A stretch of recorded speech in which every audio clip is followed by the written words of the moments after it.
What is going on, my good people? This is your man's and Thano. You are chilling here with Rocco. You're watching RC Omega. All right, so this is a money-making strategy video. I'm gonna try to make this short, sweet, and simple, straight to the point because it's pretty short, sweet, and simple, and straight to the point. It's pretty easy to do. I average about 8 million to 10 million per sell day by using this strategy. Right now, I'm a casual gamer. I'm sitting at the game maybe like 2 hours, maybe three. I'm not, I don't game hardcore, but some of you guys that game hardcore, this will work for you. You'll be making the money a lot faster than I do. Typically, sale day for me is when there's a new podium vehicle on the at the casino. And every other day, basically, what I do is this strategy. I'm going to share with you guys. It takes me 25 minutes. It's going to give me 238K. I'm going to take that 238K and I'm going to add the money from my nightclub. That's going to be 70,000, and I'm going to get 50,000 out of my arcade, right? Wherever those numbers at. Basically, all I need is 75,000 between the two of them. Whether they are maxed out or not, as long as I got that 75,000, that's how I'm going to pay for my resupplies. I do not resupply my businesses from my bank account. I resupply from money that's earned, right? So I resupply everything, and then I continue to resupply using the same strategy until my nightclub has maxed out. Once my nightclub hits $1 million, my bunker will be at $1 million.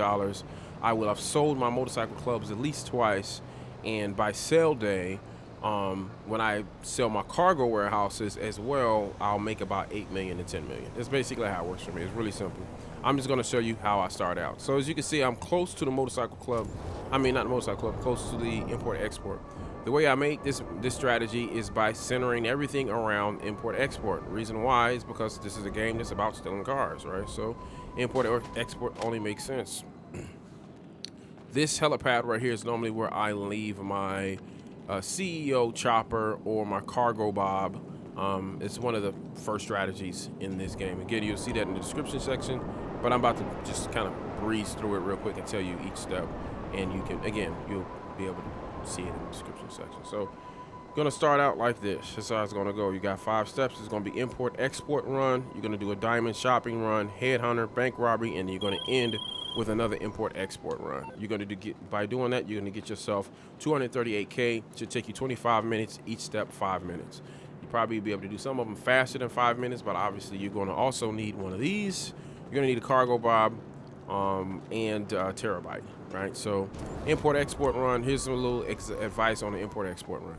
I steal a lot of people's cars, right? Another way that I make my money so fast is I rob people. Like it's Grand Theft Auto, bro. Like I'm gonna steal your car. It's gonna happen.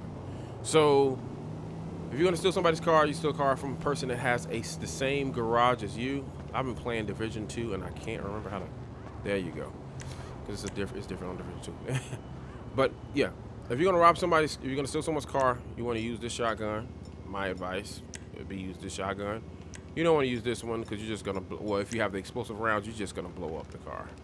All right. But anyway, use this one, silencer. When he pulls up, just jump out, pop, take him, shoot him out the car, and the yellow, little balloon or whatever you want to call it, little highlighted area will pop up right here. You just drive the car right in there, and boom, it's done. By the time he respawns and gets back to you, you have already stolen the car. It's over. There's no way that he's gonna be able to recover from that. The problem is if you try to steal a car from a person that has a garage that's further away from your own, you got to make it into that yellow highlight before they get to you. And if they have an oppressor mark II, you're probably not going to get away from them. So yeah, you might be able to, but you might be willing to sacrifice the car for just killing you for trying to steal it. Right. So, but anyway, let's get get back on task here. Yeah, always steal cars from people that have the same garage as you. Now, this is how I do. Now, my car is in this garage, right? Pull it out. My cargo bob is going to be sitting right here. Cargo bob sitting right here. The car is going to be sitting up on top of this hill. Why? Because it makes it easier to grab the car. So you want to sit the car right up on top of this hill right here, and then you're going to grab it with the cargo bob. It should take you 5 minutes, and take the car over to where you're gonna, wherever you're gonna be dropping it off at. When you're flying the car on the cargo bob, you want to get high altitude. You want to get up as high as you possibly can because the guys are going to come after you, trying to kill you out of the car because you stole the car, blah, blah, blah, right? So you want to be up as high as you possibly can. You don't want to run into these, electrical, you know, poles and all that stuff. Stay up as high as you possibly can. Get the car to your drop-off. Should take you about 5 minutes. When you're coming back, you can come back on the cargo bob and make your way over to your terabyte, and that's where you're going to launch your diamond shopping.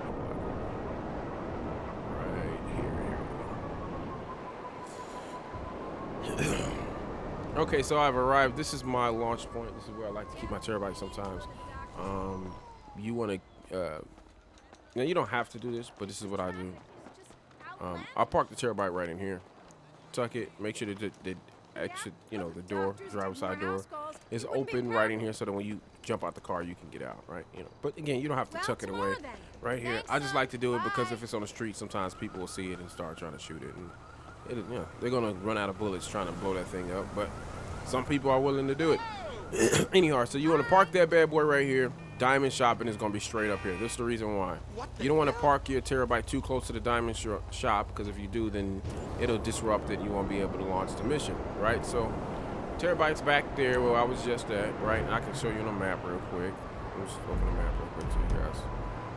I mean, most of you guys probably know where I was at, but I was right here, right? You can see where I was at, right there, right? Okay. That's the reason why I launched there, because diamond shopping is straight ahead. You're gonna come up this way on your Oppressor Mark II. Again, obviously, you probably know by now you are not launching the diamond shopping mission the traditional way, the right way. You're gonna ambush. When you come in, you see how it just turned around like this? Well, when he originally comes in, there's gonna be 2 cops right there. And there's gonna be a cop sitting right here. There's gonna be another cop right here. Big armored truck in the middle. You're gonna take out these 2 guys first. Boom, boom. Try to take them out quick. The gun I like to use is this one. 60 rounds. You should be able to take everybody down without reloading, right? So take out the first guy. Boom. Take out the second guy. You're gonna get a pile of guys right here, right? The armor, the guards that are on the inside, they're gonna start rushing out the door. These are bulletproof doors. They're gonna be flapping back and forth. If you do this, execute this the right way, you'll have 2 down guards right here and a pile of guards about right here on the floor, right? You'll take all those guys out. Last guy's gonna be in there. He's the one holding the diamonds. Take him out, take the diamonds. You're gonna hop back on this Oppressor Mark II that you see I have parked right here. You're gonna jump on that bad boy and you're gonna go up and away, right? When you're flying away from the site, you wanna stay on top of buildings, like so, like I'm doing. And then you want to go straight this way like you see me doing. All right, when you get in here, you're going to get 2 cops. It's going to pop up about right here. You're going to have a cop right here. You're going to have another one about right there. You want to just kind of go right through the middle here. Once you get through the middle, just stay in the, if you stay like right about like where I'm at right now, and just get up, you know, in here, you'll get 1 more cop that'll come up this way. But when you turn about right here and just keep straight in this sort of path, you'll avoid all the cops and they'll disappear in no time without you having to call Lester. Just sharing that information with you because it's just going to make it go faster. Again, you want to be able to do each step for about 5 minutes. Drop off the diamonds, come back, you start your headhunter. When you start your headhunter, you want to be close to like where my CEO office is. So my CEO office is like right over here. You want to be about right here, you know, by the ammunition CEO office right here. Start your headhunter right here. That way your first target should be coming out of here. He's going to be coming out of here. He should be coming from back, you know, behind this apartment right here. Sometimes it don't work out that way, but if you launch roughly about, again, like over here, that first target should come out right there. You should be able to just turn around like this and take him out. Boom, quick, and just, you know, take out the rest of the targets. 2 shots, 2. Hit the car twice. They're gonna jump out the car. 3rd shot, take out the target, and just, you know, 3 shots each target, and you should be good to go. You're going to continue on to do a bank robbery, right? So you'll be coming back over to where your terabyte is sitting at, which is, I am 1 block, I'm 1 block over. Terabyte will be sitting right here. You're going to come back in here. You're going to reload your Oppressor Mark II. You know, when you go inside there, you're going to reload that bad boy. You're going to launch a bank robbery, go complete that bank robbery, and then when you're done with that, you'll do your final import-export run. That's basically how that's going to go, and that's going to get you 238K, right? right? 238K. And again, you should be able to acquire that extra 75,000 from your nightclub or your arcade, that combination. That's going to be 300K. The 300K is going to pay for all your resupplies. Once your resupplies are done, you can continue this process. You should sell your motorcycle club businesses at least twice within that time frame, and you will be continuing this process. Every time you log in, knock out that 25 minutes, get that quick 238K. Regardless if you need to pay for resupplies or not, your business may still be working. Still go ahead and do it. Knock it out. You can just pocket that money. Keep doing that process. At least knock out one 25-minute session of that, and then go do whatever you want to do in the game while your businesses are working. And you also want to make sure you include doing some cargo runs. You want to get some cargo runs in, and basically how I like to do it is like this: $1 million. By the time my nightclub hits $1 million, I should have acquired at least $1 million in both of my cargo warehouses, right? But by that time frame, my bunker will be at about $1 million.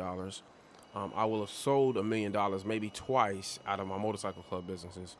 And by this time sell day hits, I'll have about $8 million, $10 million. That's basically how it works.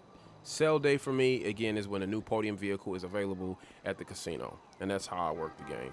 Also, you want to be taking advantage of any double money events that's going on. That's going to, of course, increase your profits. There's no reason to be cheating in this game anymore as far as for money. And for casual gamers, this works perfectly. For me, it works perfect. I can wait and buy stuff that I want at the end of the week before, there's a new podium vehicle. No big deal. I'm not, stressing over it. If it's something I really feel like I really just got to have, then I can just, spend a couple of more hours on the game and make that extra money. Some of you guys are hardcore players and you're sitting in the game for 8 hours. If you're doing that, well, you're going to make that $8 million. You're going to make that the same day, with this process. So, yeah.